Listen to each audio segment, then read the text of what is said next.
1967 XR GT, yeah, that's a fantastic car because it was very much a turning point in Australia's motorsport history.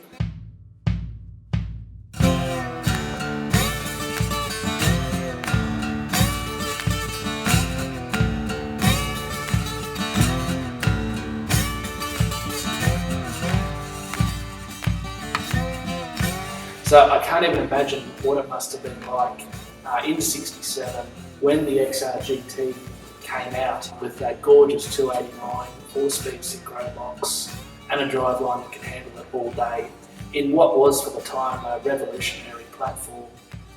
The road testers at the time loved it. Holden initially didn't have an answer for it, so Ford did have that brief period in the sun where the XR GT very much was the greatest thing that your Australian dollars could buy. Harry Firth was employed to work his magic on the car, and that he did. He spec'd a fascinating automobile. I love the fact that Harry was admittedly very true to the car's name. It was a GT, being a Grand Tourer, which was homage to the series that played out in Europe. FIA homologated race series, and the Grand Tourers were known for getting from A to B in great comfort and style.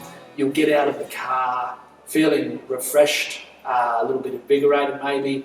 Engine, the gearing, the driveline, the brakes, the tyre width, the whole lot all kind of makes sense. They're all in simpatico with each other, and it just makes for a thoroughly enjoyable driving experience. And I always tip my cap to Harry Firth for that. In the Ford parts bin at the time was the K-code engine with the solid lifters and the bigger cam and the slightly better heads and so on. Now that would have been a much better performance engine for the car, and there's a high likelihood that the cars that raced at Bathurst ended up with the K-code engine. Not that I can confirm or deny that, but for the road car, as we see here, they got the down-spec version, which is much tamer, much nicer, much easier to maintain, and is a little bit more in keeping with the Grand Tourer theme. This particular chassis is an amazing example, given that it is all original, unrestored, from the factory in 1967. And it is a real survivor in every sense of the word. I've only seen 3 other XR GTs that look and have survived anything like this car. Every GT fanatic that comes around to have a look at our collection always comment on what a beautiful, sweet example it is. It's always used as a reference point for when people want to colour match the XR GT colour. It's a bit of a funny story about that. When you line them all up, there's 20 cars in a row, there's 20 different shades of XR GT gold. But this particular car is when the guys that really want to get their cars done right, they come and get a colour sample off this one. So that probably speaks volumes about the originality of the car. We are the 4th owner of this particular car, the 4th proud owners of this car. The first owner only owned it very, very briefly. For whatever reason, we're not too sure. Maybe his wife felt like it, maybe it felt like a spaceship. It was a little bit too much for him. But the second owner, who picked it up in 1968, he owned it for a very, very long time. He would have owned it up until around 1995, perhaps 1996. And he was a very, very particular man.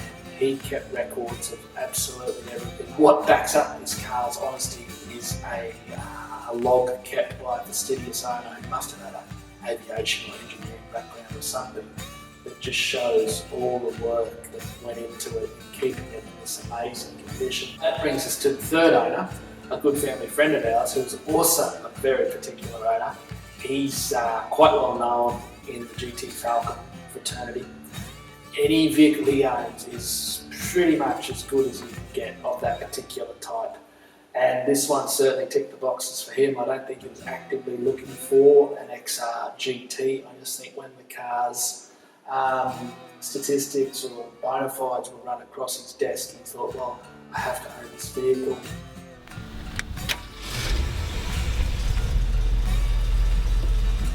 While he owned it, it became apparent to us what an amazing condition it was, and we were very much frothing on GT phenomenon at the time, and we wanted an XR GT. We just wanted one that we considered to be the best in Australia, and he happened to own it. So a deal was struck, and all parties were very, very happy. And we've owned her now for coming on to 20 years, so about 19 odd years. So that's not a bad stretch of time. She's been extremely reliable, loved, cared for, and just a really, really sweet old car. But after 20 years of proud ownership, we've certainly decided it's time for someone else to pick up the torch and carry it. We certainly won't be selling the car just to anyone. Anyone that's got a whiff of being a restoration freak won't be allowed within 5 feet of it. Not that anyone would restore this car now. Everyone's sort of cocked on, but that's not quite the thing to do. The car is a survivor, but not a survivor in a marginal way. I mean, like, it's in beautiful condition for its age, absolutely amazing condition.